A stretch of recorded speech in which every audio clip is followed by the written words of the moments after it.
તેઓ કહે છે કે તેમણે કેટલાક કારણોના લીધે કેનેડા છોડવાનો નિર્ણય લીધો છે. આ સાથે જ તેમણે જે યુવાનો કેનેડાનું સપનું જોઈ રહ્યા છે અને સ્ટુડન્ટ વિઝા પર ત્યાં જવા માંગે છે તેમને પણ એક સલાહ આપી છે.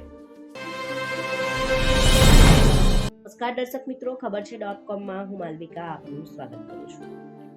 મિત્રો, એક તરફ હાલ કેનેડાના ઇમિગ્રેશન મંત્રી માર્ક મિલરે કહેલી વિદેશી વિદ્યાર્થીઓને ઘટાડવાની ચર્ચા વચ્ચે વધુ એક ગુજરાતીએ પત્ની સાથે કેનેડાને અલવિદા કહેવાનો નિર્ણય લીધો છે. સારવ પટેલ અહીંયા નામ બદલવામાં આવ્યું છે. તેઓ કહે છે કે તેમણે કેટલાક કારણોના લીધે કેનેડા છોડવાનો નિર્ણય લીધો છે. આ સાથે જ તેમણે જે યુવાનો કેનેડાનું સપનું જોઈ રહ્યા છે અને સ્ટુડન્ટ વિઝા પર ત્યાં જવા માંગે છે તેમને પણ એક સલાહ આપી છે. તેમણે પોતાની આવક સહિતની વિગતો જણાવીને આ નિર્ણય લીધો છે. ત્યારે તેમણે વધુમાં શું કહ્યું છે તે વિશે વાત કરીએ. સારવ પટેલ જણાવે છે કે તેઓની પરિવારની અઠવાડિયાની આવક $230 કેનેડિયન છે. જો કે હવે તેઓ અને તેમની પત્નીએ ભારત પરત આવવાનો નિર્ણય લીધો છે. એવામાં કેનેડામાં ઘર ખરીદવાનું મુશ્કેલ લાગી રહ્યું છે અને હજારો ડોલર ઘરના નામે ગીરવે મૂકવા પોસાય તેમ નથી.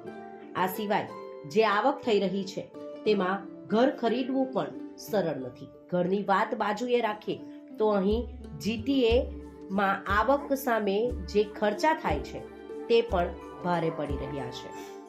પોતાના અનુભવો પરથી સારવ, જેઓ કેનેડાનું સપનું જોઈને બેઠા છે, તેમને એક સલાહ પણ આપી રહ્યા છે. તેઓ કહે છે કે જેઓ કેનેડા ભણવા કે વર્ક વિઝા પર આવવા માંગે છે તેમણે આ અનિશ્ચિત પરિસ્થિતિઓ ધ્યાનમાં રાખવી જરૂરી છે. તમે કેનેડા આવવાનો નિર્ણય કર્યો હોય તો ફરી એકવાર તમારા વિચાર પર પુનઃ વિચાર કરજો, કારણ કે તમે એક અજાણી અને ભારતથી એકદમ અલગ જગ્યા પર આવવાનો વિચાર કરી રહ્યા છો. આ સાથે જ કોણે કેનેડા આવવું જોઈએ તેની વાત કરીને સારવ કહે છે કે હાલની પરિસ્થિતિઓ બદલાય છે. ટેક્સ, ખર્ચા, ભાડા વગેરેમાં ખાસનો વધારો થયો છે. અંગત રીતે મારું માનવું છે કે જો તમે 21-22 વર્ષના હોવ અને તમારી આવક ભારતમાં 30,000 હોય અને તમે હાલમાં જ ગ્રેજ્યુએટ થયેલા છો તો તમારે કેનેડા આવવાનો વિચાર કરી શકો છો. એટલે કે ઉંમર, આવક, લગ્ન વગેરે બાબતો ધ્યાનમાં રાખવાની સારવ સલાહ આપે છે. પોતાનો કેનેડા છોડવાનો નિર્ણય અંગે સારવ વિસ્તારથી જણાવે છે કે હાલ અહીં ઘણા લોકો છે જેઓ અનિશ્ચિત પરિસ્થિતિઓ સામે લડી રહ્યા છે. જો કે એ વાતનું દુર્ભાગ્ય છે કે કોઈ પોતાની સાચી હકીકત જણાવતું નથી.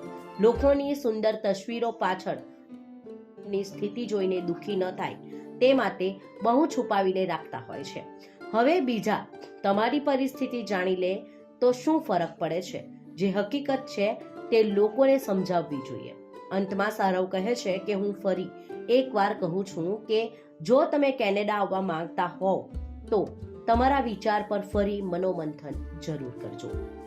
આમ ફરી એકવાર એક ગુજરાતી યુવાન દ્વારા ગુજરાતના લોકોને, આપણા દેશના લોકોને કેનેડા જવા પહેલા વિચારવાની સલાહ આપવામાં આવી છે, કારણ કે ત્યાંની પરિસ્થિતિઓ, ખર્ચાઓ બદલાઈ રહ્યા છે.